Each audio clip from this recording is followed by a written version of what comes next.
Looking forward to that road trip? Probably not. Sounds terrible. Well, here are a few things that I do to make it a little less painful. Well, my name is Michael, and I have traveled over 1,000,000 miles in the last 10 years for my job. And I'm going to share with you what I do for my road trips all across the country. The very first thing is entertainment.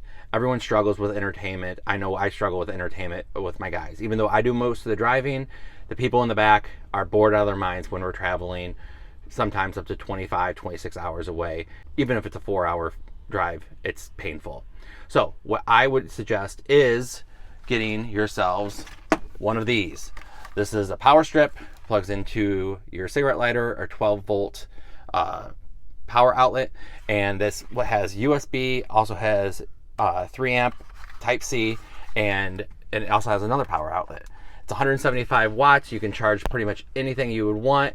It won't power a laptop. That you need a little bit more something. For that, you would need something a little more powerful, but this is a great option. Another option is one of these. It's pretty much the exact same thing. It just fits in a cup holder. So a little more convenient with that. If you have a cup holder to spare, I would suggest getting one of these. It is a lifesaver.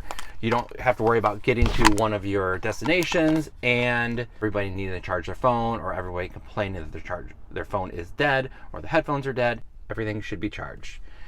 Another thing I do is pack all of my food if I can help it.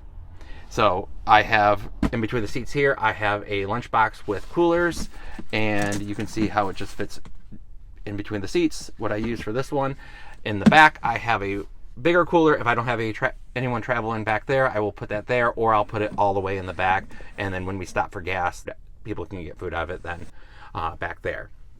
If you have the room, you can use a bigger lunchbox, but this is ideal for me. When I get to my job site, I use it as an actual lunchbox. Packing some food really saves a lot of time, so that way you're not searching down something that's good for everybody. Everybody can just kind of bring their own food that they want to eat, especially with different dietary options. If people are gluten-free like we have, or if you can't eat dairy and whatnot. In general, I try to avoid drive-thrus. Drive-thrus are terrible. They're not fast anymore. It's not really even good food.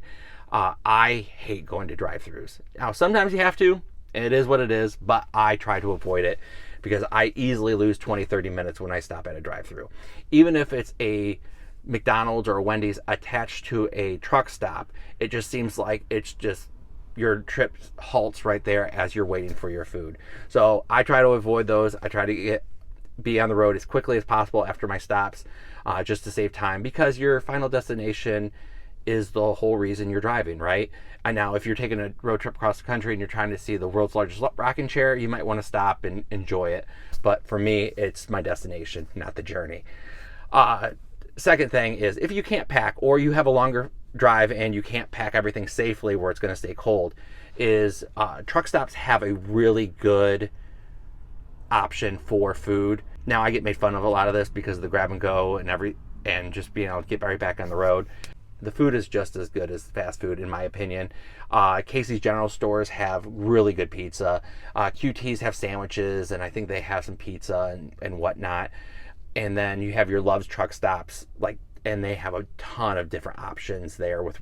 Yes, they have the roller dogs, but they also have other things like pre-made breakfast burritos in the morning, and they have pizza, and sometimes they have chicken and different things like that. And I just much rather just grab something from there and be able to get right back on the road rather than stand in line. So that is a huge time saver for me, and it might work for you. I would give it a try, and I think you'd be surprised on how much time you save.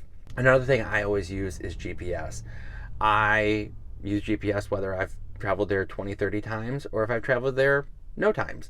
GPS will tell you if there's construction, if there's traffic, if there's a faster way there. It's just a peace of mind knowing that when you think you're going to get there, you're probably going to get there, and you don't have to worry about getting stuck in traffic that was unknown to you.